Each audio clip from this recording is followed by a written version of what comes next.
Au début de la colonisation, les Blancs sont appelés par les Africains les bols en bois à cause de leurs casques. Les Français ont besoin de soldats pour leur guerre avec les Allemands. Ils comptent sur la force des guerriers du Moon. Les Blancs demandent à chaque village de donner des jeunes hommes.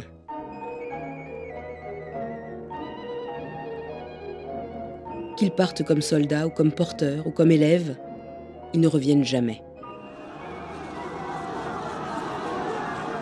En 1915, après la fin des récoltes, des villages commencent à se révolter. Le garde-cercle à l'Amazonie force une femme enceinte à travailler sur la route qui relie Dédougou à Bobo. Il la fouette et la maltraite.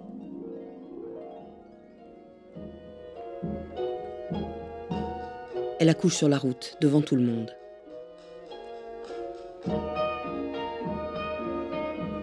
La nuit venue, Namité Sieni venge sa femme et son nouveau-né.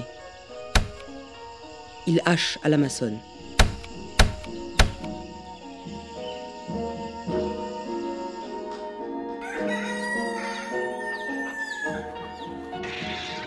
Il montre les morceaux du garde-cercle à ses camarades. Les malheureux décident de ne plus se laisser faire.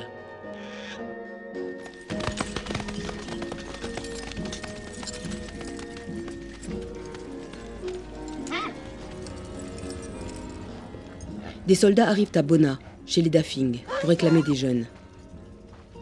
Issou Koté, porte-parole des villageois, convoque le Conseil des sages.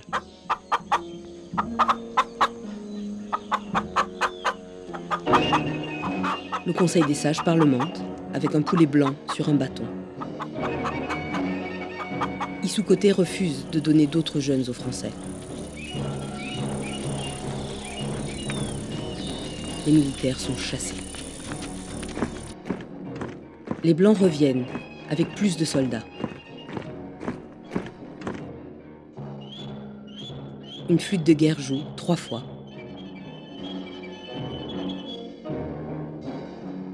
Les gens de Bona les attendent derrière leurs fortifications.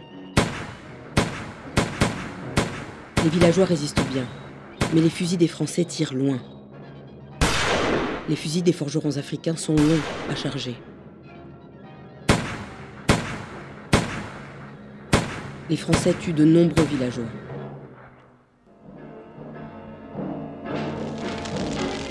Ils mettent le feu aux maisons.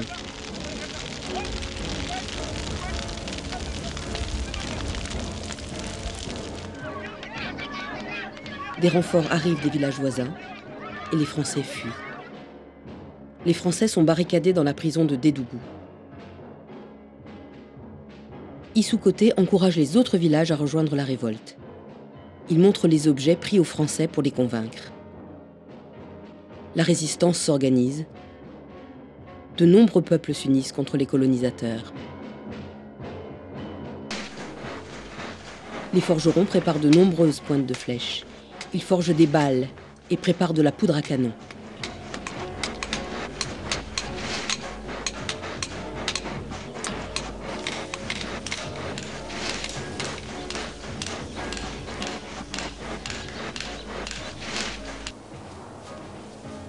Les femmes aident beaucoup. Elles emmènent des provisions aux combattants des villages.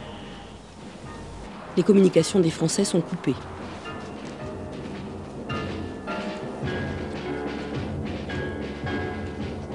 Même les fourmis et les abeilles aident à battre les Français. Partout, on entend les tambours de guerre. La révolte s'étend de Bandiagara à Bobo, de Sang à Koudougou. Les Français ont des alliés Peul et Mossi.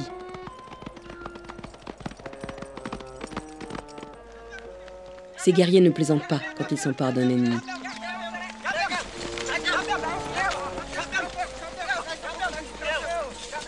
Le Winyongo de Kwenan tire les flèches les unes après les autres. Il en a toujours 3 de sortie. Quelques Français sont tués, d'autres blessés.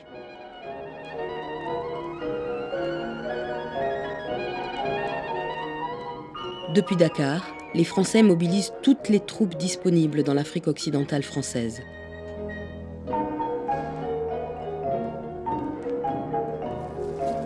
Avec les soldats, les Français font venir des canons.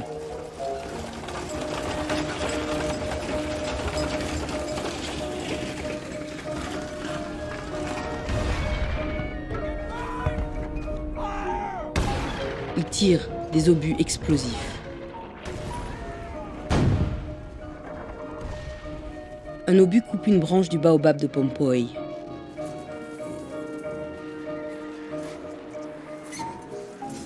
On entend tac-tac-tac. Les villageois pensent que c'est un bruit fait avec des calebasses cassées.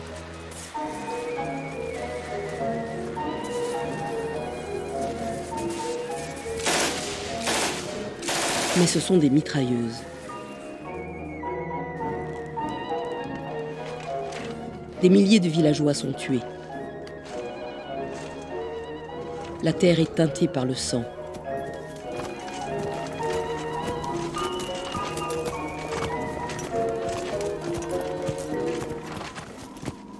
Pendant longtemps, on trouvera des douilles en cultivant. Beaucoup de résistants sont emprisonnés, d'autres sont fusillés. Beaucoup de femmes restent sans mari. Beaucoup d'enfants restent sans père.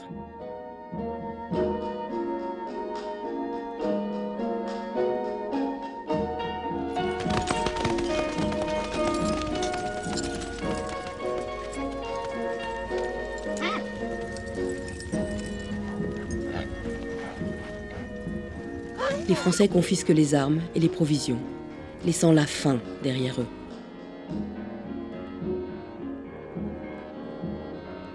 Des villages entiers sont rasés, comme Bona.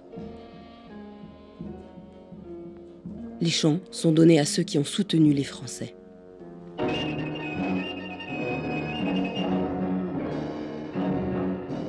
Des milliers de jeunes gens sont quand même emmenés à la guerre en Europe.